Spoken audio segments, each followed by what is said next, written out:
Welcome to the United Stand. This is your latest Manchester United news. I hope you're all doing well this morning. Lots to get into, including potential offers for world-class strikers, midfielders, Premier League midfielders. That's just your transfer news. Also something from Serie A. But also, we will be talking about Manchester United's identity crisis, how Ralph Rangnick loses control even more, even if he ever had any in the first place. We'll also be talking about players and representatives of players trying to manipulate the media and the fan base to make them feel more appealing. Apparently some of our players are even doing coaching badges and training the youth to manipulate and run that club even more, I would say. But we'll talk about that in a little bit later. We're also going to be talking about the criticism of certain players and how they're not doing particularly well at the moment. That's not what I wanted to say. That sounds like a really boring topic. I'm not talking about that. No, I want to talk about how that Manchester United's future plan is destined to fail, and yet people who are probably advising the club speak publicly about having a 6-year plan, a stupid plan, 3-year plan, stupid plan.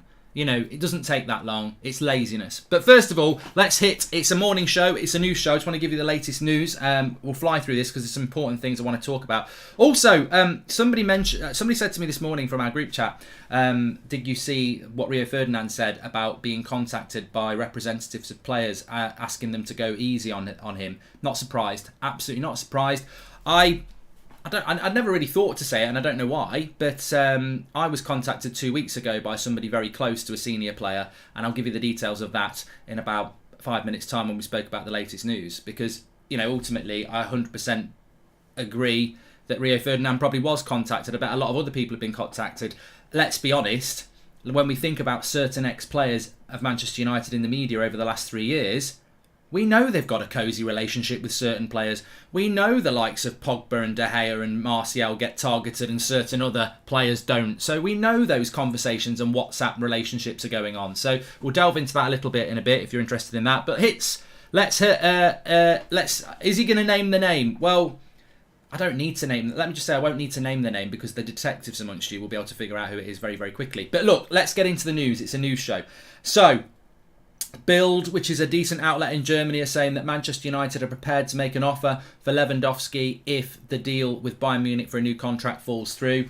I mean, look, I don't know whether you watched Lewandowski last night. I just thought he looked fresher than he has done in probably, well, the last time I watched Lewandowski play, he didn't look that fresh and fit. He looked absolutely on it. He was quick.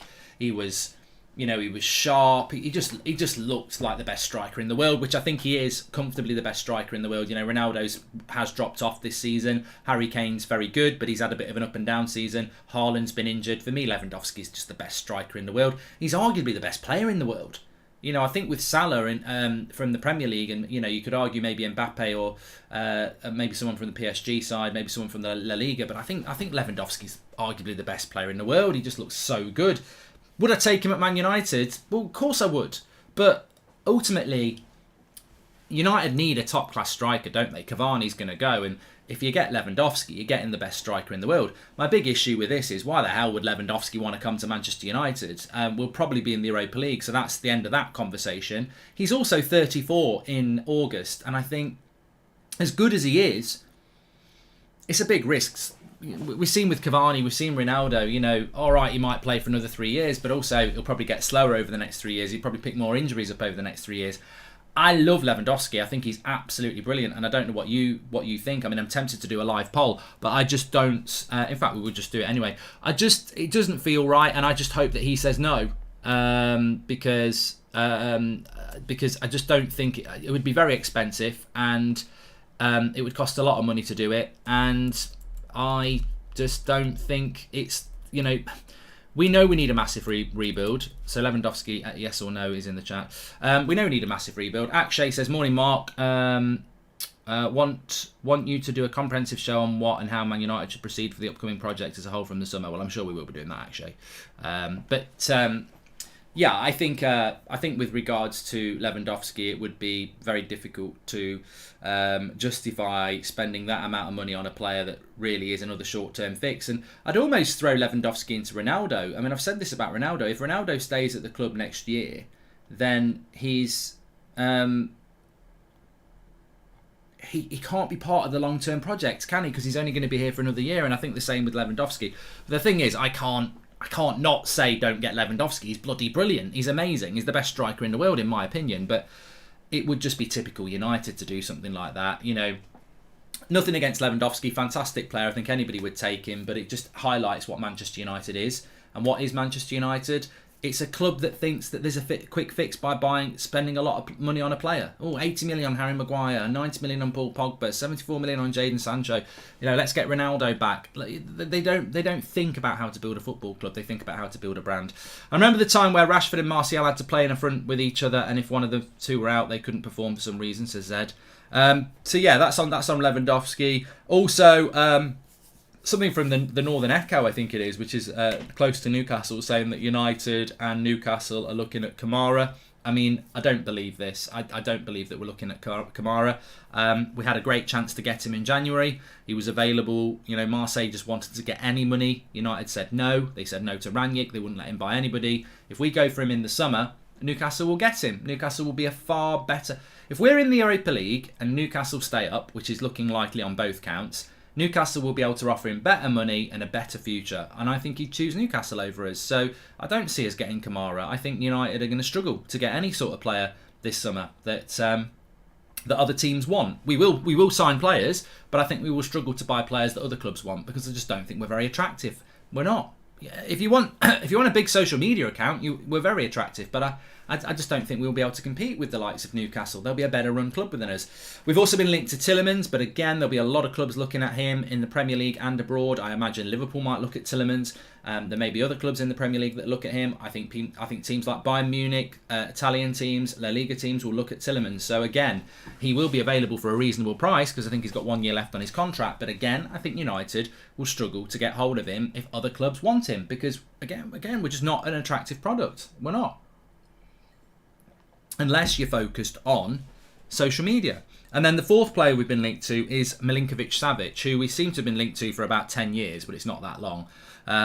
Look, Milinkovic-Savic seems like he must be about 32 now. I think he's still like 27 or something like that. But, this is as a potential Pogba replacement. Lazio would want a lot of money for Milinkovic-Savic, and there's a huge risk there as to whether he'd work in the Premier League. And what I'd say about Milinkovic-Savic is, if he's so good, why has nobody bought him over the last 5 years? He was meant to be coming to Man United 5 years ago under Mourinho, and he's still at Lazio. So it's a news show. We're bringing the news. There's 4 players we've been linked to there. I can't see us getting any of them.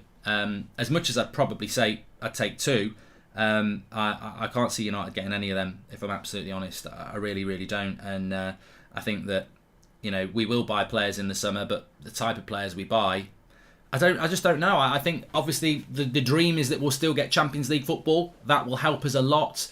You can always reset if you've got Champions League football. A season is a season, isn't it? Newcastle have been fighting relegation, but in the summer they're not fighting relegation. They've got 0 points. So have Man City. They've got loads of money. They can say to any player they want, look, we're not in the Champions League, but we will be in a year. We've got loads of money, come to our club. Everything resets, which is why it's so important for United to be in the Champions League, because we can sell the lie. We can say, well, look, we've got 0 points, so have Man City. We're in the Champions League, so are Man City. Come to us, we're going to build a new future. That's why the Champions League is so important. And the acceptance in the fan base that we're probably not going to get it is really sad, because it's going to make a massive difference to our future. And if Arsenal get Champions League football, that'll make a massive difference to their future, because it was probably unexpected, but it suddenly makes them more attractive than it does us. So, yeah, the Champions League football is very important. And, in relation to Lewandowski, you're not getting him if we're not in the Champions League. In relation to Tielemans, you're not getting him if you're not in the Champions League. So there will be certain players that will not come to this club if we're not in the Champions League, and we need to be accepting of that. Of course we do. Look, I did want to say, I think Rangnick loses control was something that I wanted to bring into the show, because I was sort of thinking about this morning, and I was thinking, well, you know what? I was thinking about Marcus Rashford, because people were saying, oh, Rashford's crap, and some people say, oh, leave him alone, and, people are being too hard on him, and I'm just like, ultimately Manchester United's whole mantra is nice, be nice, because they need to be nice. They need to be nice. I mean, the Greenwood thing will have devastated them, because it's like, oh, it's such a negative thing against their club. Whatever happens, it was a negative story. They want it all to be nice, winning team, players doing things off the pitch. Nice, nice, nice. And it even infects our fan base that if you start to criticise a player, eventually that criticism will turn into, oh, you're just being horrible to him, leave him alone, he's just a human being. And it's like, well, I'm sorry, nice doesn't win you Premier League titles, Champions Leagues. It doesn't. We know that as United fans if you're old enough. Nice doesn't win the race. You know, nice doesn't win you the job. Nice does not win you the Premier League. Jurgen Klopp and Pep Guardiola, they're very nice when they've won a game. They're not nice on the training ground. They're not nice in the dressing room when they're losing at half time. They're not nice on the touchline. They are passionate, winning people who realise that being nice 100% of the time will not win you the trophies. But United's too nice. And this is why Rangnick has failed, and this is why the club has failed Rangnick, and this is actually why the interim thing was a mistake in hindsight, because that interim manager role should have been, you're coming into the club with power, you manage the club for 6 months, and then you move upstairs. But the players know you're moving upstairs, so they can't undermine you. So if Rangnick is managing the team right now, and Harry Maguire's playing shit, and he says to him, mate, you need to book your ideas up, because in the summer I'm moving upstairs and I'm going to be saying things about this entire squad, then that player will then start performing. The problem is these United players are undermining the manager. They are leaking to the press that, oh, you know, we know he's gone in the summer, so it's hard for us to understand, which massively undermines the situation of Rangnick, because they obviously think Rangnick's got no power and will be gone in the summer. So who's told them that? Because as fans, we thought Rangnick was coming in and then going to move higher up the club and have more power. So he'd assess the players, he'd go into the boardroom in the summer and say, get rid of this, they're bad news, they're not worth keeping. That's obviously not the case, because the players are leaking out that, oh, we know he's gone in the summer, so, you know, we've sorted down tools. And also, that puts Rangnick in a horrible position where he has lost control, because he knows those players don't respect him, don't expect him to be there in the summer, so he has to be too nice. And the whole club is just too nice. That's the problem at Manchester United. We're too nice. And everybody, oh, leave him alone, and oh yeah, we'll try again in the summer. You can't win with this mentality at this football club. Everybody's too nice. The winning team pictures is all about, oh, look how nice we are and how we get on with each other.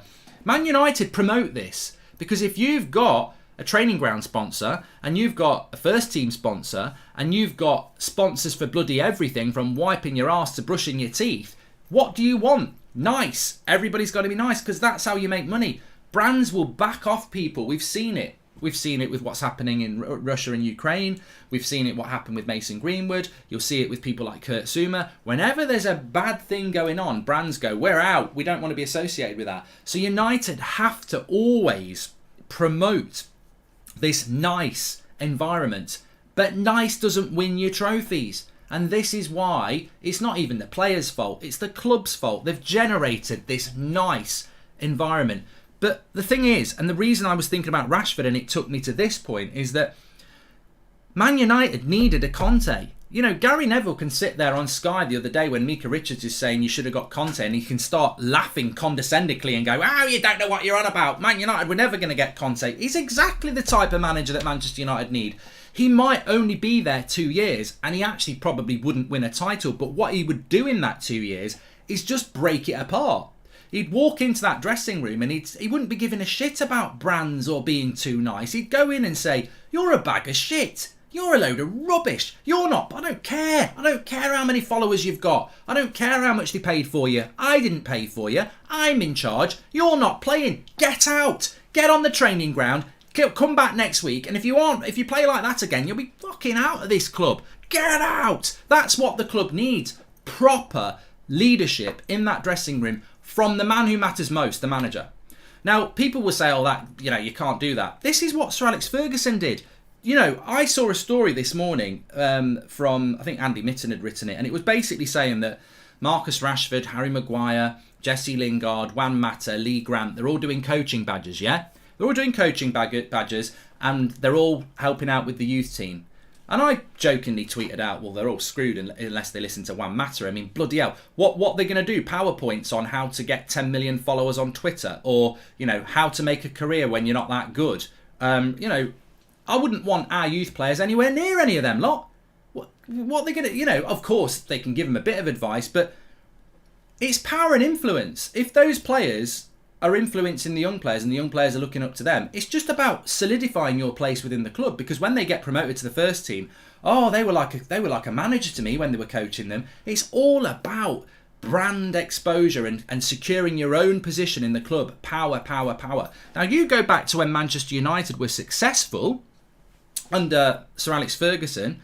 Remember Roy Keane? Was it 2006? Roy Keane did that MUTV interview, which is actually, if somebody could get hold of that interview, it must be around somewhere. They said they deleted it. But basically, he sat there after United had lost and he wasn't playing in it.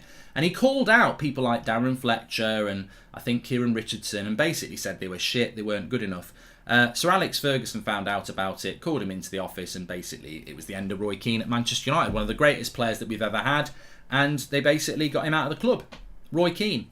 We went on to win the Champions League a couple of years later and a few more Premier League titles. That shows you what Roy Keane's power within that football club was, even though he probably, if anybody should have had some, it should have been him. You know, the best captain we've ever had in the Premier League era. And he was out on his arse for criticising a couple of players. At United, that doesn't exist anymore. You talk about your DNA, DNA, it doesn't exist. Roy Keane's out of the club for speaking out about the club standards dropping, and Sir Alex didn't like it. I'm the manager, not you. You're out. At Man United, fucking hell, you can say anything you bloody well like, and you'll probably be made captain or given a new contract. It's just, the club's too nice. They're too nice to these players because they're scared. They're scared. You need a Conte in there. You need a manager that can come in, like Sir Alex Ferguson used to, like Jurgen Klopp does at Liverpool, like Pep Guardiola does at Man City, who demands respect and isn't nice to players who don't work hard. Pep was asked yesterday about Walker's 3-game suspension. He called Walker stupid and said he completely deserves the ban. If Raul did something like that, our players will start leaking bullshit. Pritan, that's exactly what I'm talking about. Nice don't win you the race. Nice does not win you the race, and United are too nice. They're too scared of being horrible to one of their players, and it's not horrible. You know what? What prompted this for me, I was thinking about Rashford and how people say he's crap, and I think there's a way back for Rashford. But I can't believe Rashford's not done it himself, but I can't believe people around Rashford, Rangnick, the coaches, somebody in that club hasn't sat him down and gave him an earful and said, mate, you've got a talent, but I actually spent last night about an hour going through highlights of Rashford over the last 2 months. And you could probably go back over the last 6 months. And I'm telling you, time and time again, I wish I could play the clips, but I can't because it's, obviously we don't have the rights to do that. But I could do a whole video on it. Time and time again, he runs at the player or he tries to get a shot off and he puts his head down. He's trying to do something to get himself out of this rut. I said this 3 weeks ago. He needs somebody to sit him down and say, mate, you're playing crap and you're trying to get out of playing crap by doing something that's you don't need to do. You've got Paul Pogba, Bruno Fernandes in that team. Get the ball, give the ball to them and make a move. They'll find you and you'll end up in a one-on-one. Simplify your game. Stop, effectively, you're like, it's almost like being a newborn calf or sheep or whatever they call them. And, you're trying to jump and run. You've lost a lot of the things that you were good at. Get back to basics.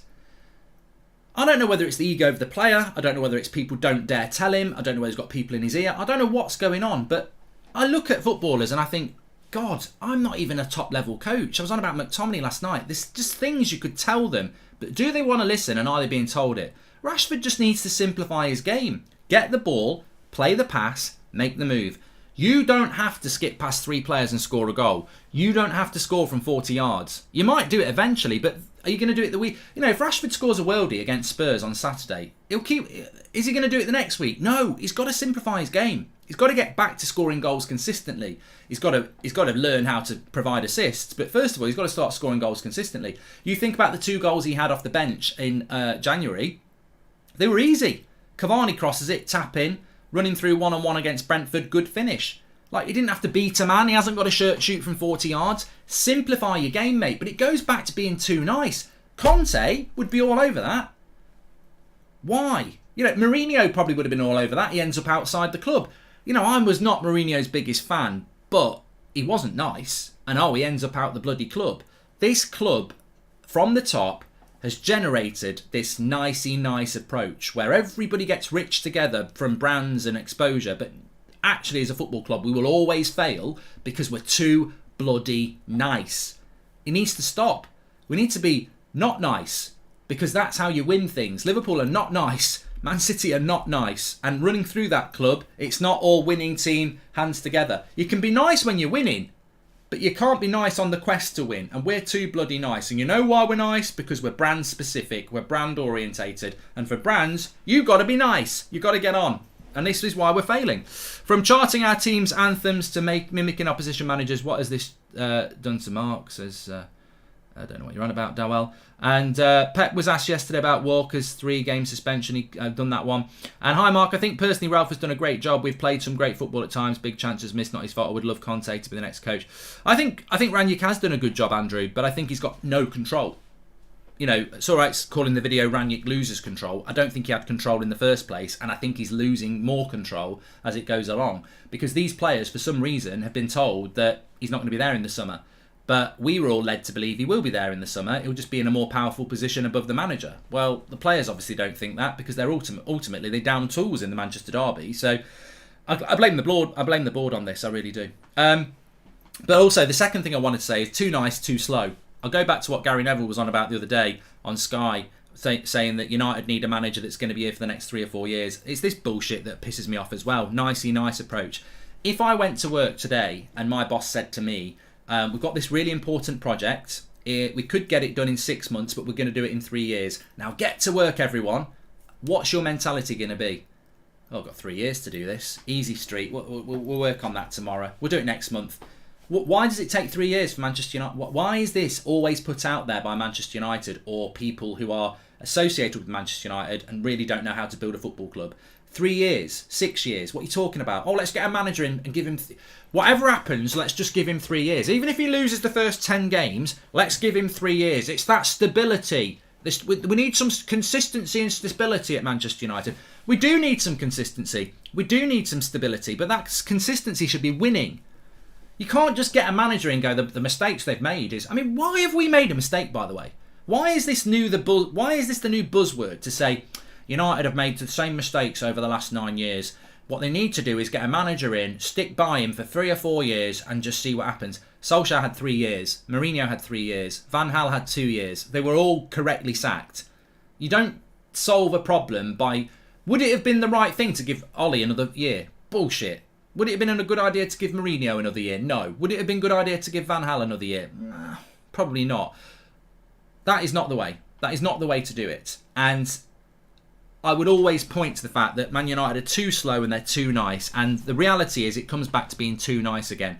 Oh, we'll get a manager in and we're going to give him at least 3 years. It's funny, isn't it? Because Tuchel came in and did the job in 4 months. He won a Champions League. You don't need that amount of time. You don't need that amount of time. And, you know, you've got people talking on national TV and, you know, media outlets, and United themselves will be doing it very soon, that Manchester United are not run properly. And their plan is always about being nice and promoting brands. Now, I've got a bit of breaking news coming through here from the Telegraph. They're saying that Ronaldo was not a participant in the Manchester United squad's training session for a 3rd consecutive day on Tuesday.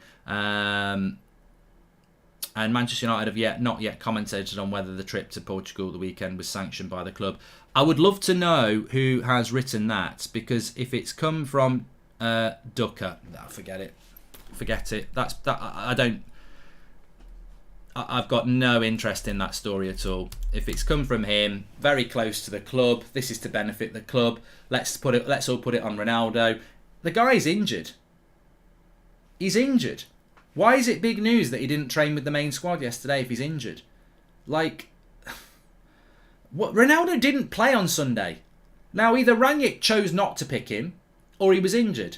What has this got to do with Man United? This is the mistake. I don't normally ask for much, but I would plead with our fan base to not run away with this Ronaldo story and make it into the problem. He didn't play on Sunday.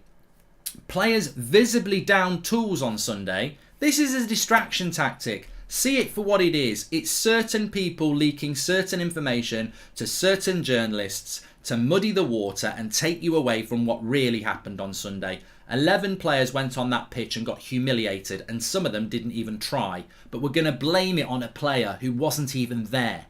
Like, Ronaldo wasn't even there, and we're now being pushed down the road of exactly what United want. They want us to go and talk about an individual player and leave them alone. This is why they loved having Ollie in charge, because Ollie protected them. The new way of protecting the board is to put the blame onto somebody that's probably going to leave in the summer anyway.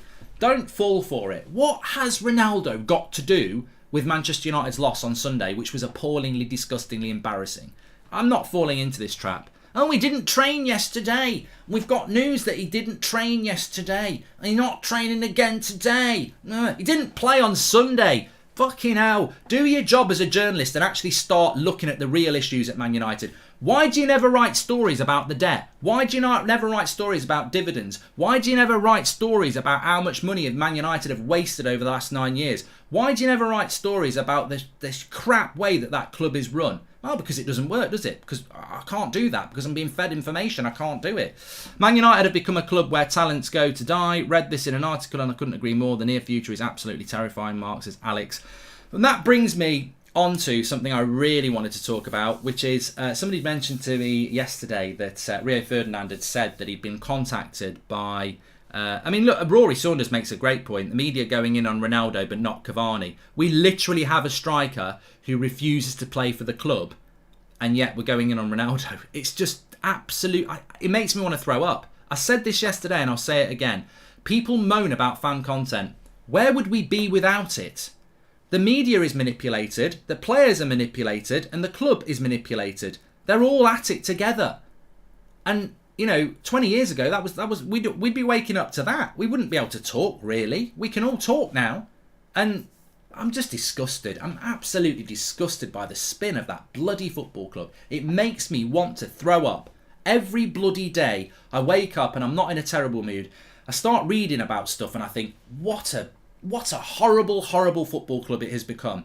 And you know what? Shit rolls downhill. And the Glazers and that board have to take massive responsibility for this. But the thing is, we all know the journalists who get the information from the club because the evidence is there. It's the same 3 or 4. They're always at it. And you know what? It needs calling out for what it is. They never write anything about tactics. They never write anything against the Glazers. And they never write anything bad about how the club's run. It's always certain things that will promote a certain story. And we're seeing it there with the Ronaldo thing. Oh, Ronaldo didn't train yesterday. Didn't fucking play on Sunday. What are you talking about? We should not stop talking about players who refuse to play on Sunday, like Cavani, but more importantly, players who came on that pitch and downed tools in a Man United shirt in a Manchester derby. I don't recall seeing Cristiano Ronaldo there.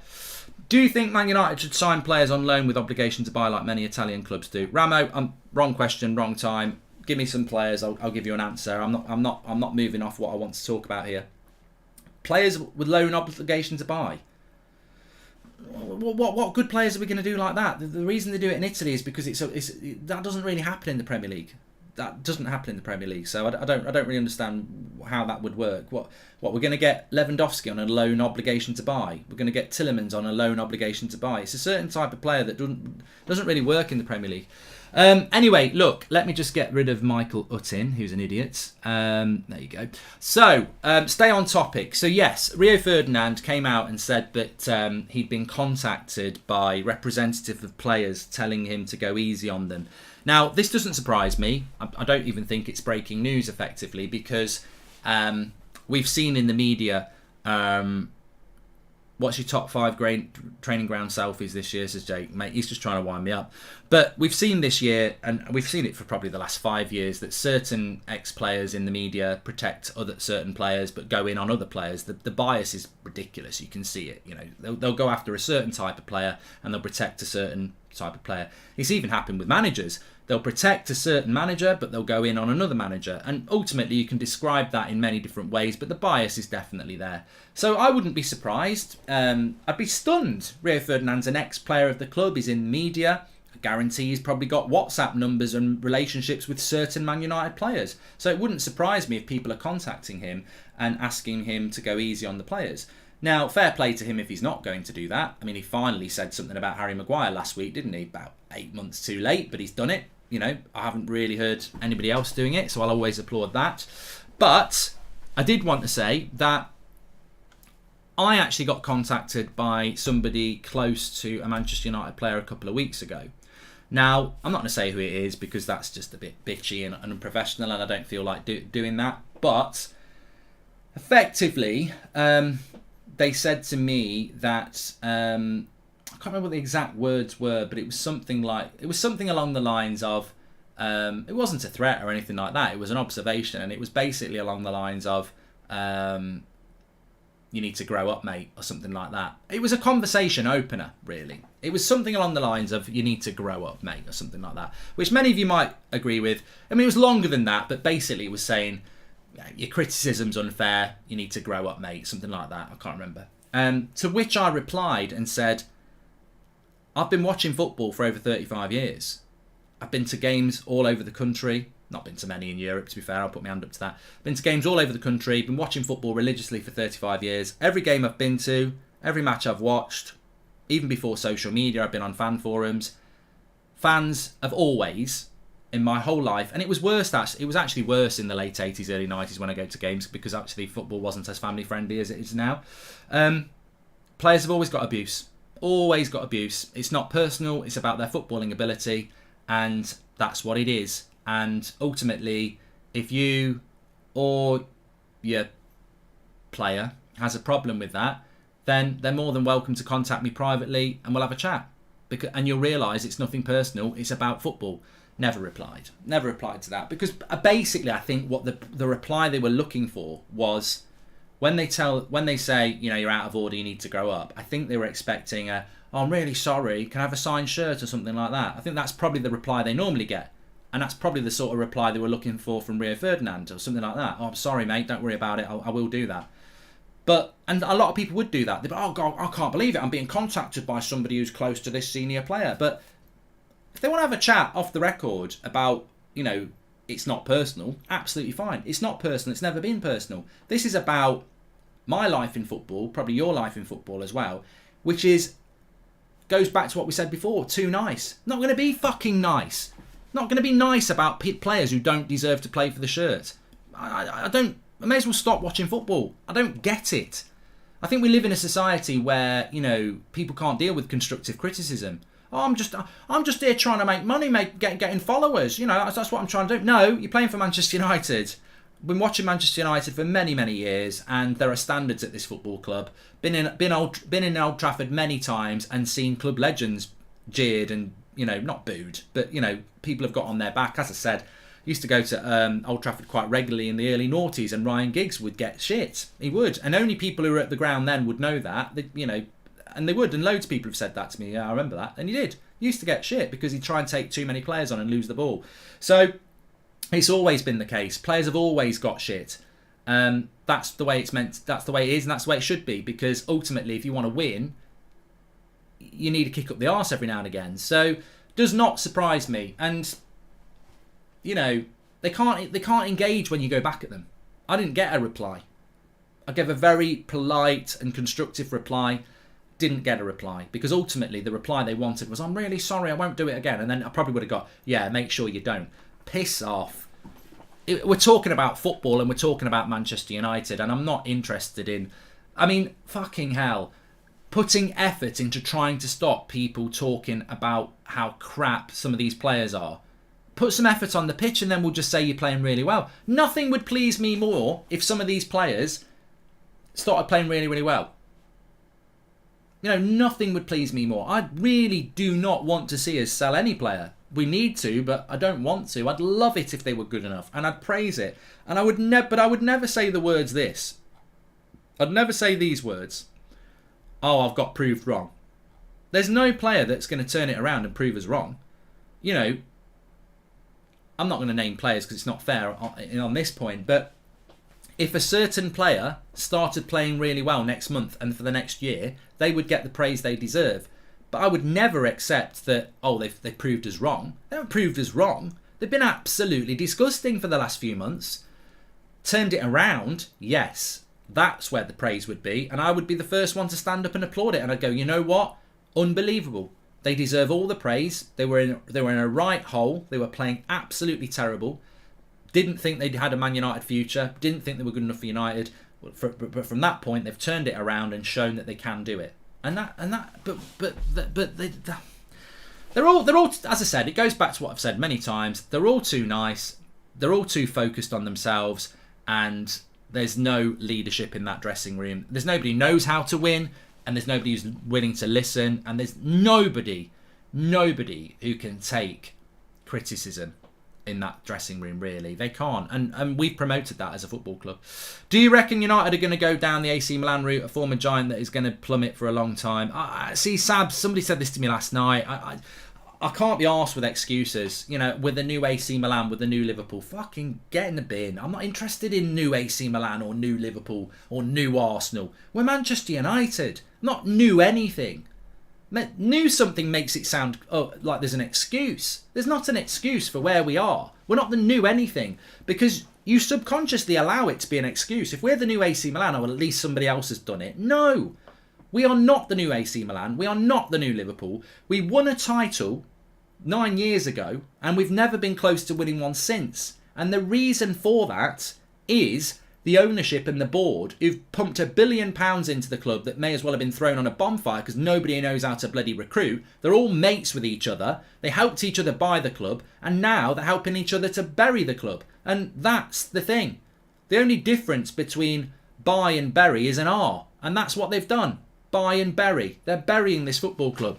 And that's what, we're not a new AC Milan, we're not a new Liverpool. We're owned by people who bought us to make money and have buried the club slowly. And that's when we're not new anything. Until somebody gets bought like we were, with the intention of bleeding the club dry and taking a very successful club and burying it, then they can be the new Man United. But we are unique. Our problem is unique. And I said it last night as well. Apparently, the owner of the New York Jets is trying to get hold of Chelsea. And I said it on the That's Football Watch Along last night. I said, if I was a Chelsea fan and there's an American football owner trying to get hold of your club, don't risk it. Get outside Stamford Bridge with thousands of fans and protest, because I tell you what, it'll be too late once they've bought it. I don't know whether that owner might be quite good, but I'm just telling you now, I just wouldn't risk it. I would not risk being owned by an American football club owner, because American football, as much as I like it, is very different to Premier League football. You can own an American football club, not win the Super Bowl for 20 years and make shitloads of money. And basically, look at the model of Man United. Make shitloads of money, not been anywhere near a major trophy in nearly 10 years. We have become an American football club. It's not xenophobically, because it could be a Japanese American football club. Well, that wouldn't work. It could be a Japanese football club. The reality is, it's not xenophobic, mate. American football owners are very much franchise-centric. And as I said, I just explained it there. American football, you cannot win a trophy for 20 years and still make loads of money. That's factual. And that's what they've done with Manchester United. They've built us into a very, very successful brand where it doesn't matter if you win trophies. But to English football clubs, Italian football clubs, Spanish football clubs, we don't care about being a successful brand. We want to win trophies. In America, I don't know how fans feel about it. You know, we might win. You win a Super Bowl, you probably don't expect to win one for another 10 years.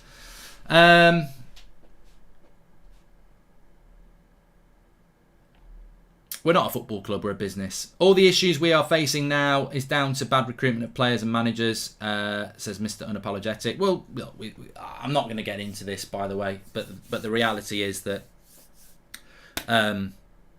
if we'd... when Sir Alex Ferguson and David Gill left, if we'd got a proper CEO who was about football, like Bayern Munich do, and a proper director of football in, then we wouldn't be in this position now. I don't know whether I ever said this, and I don't know whether people agree with it, but I need to close the poll on Lewandowski. 56% said no, and 44% said yes. Look, without doubt, best striker in the world, but I can understand why the majority are saying no.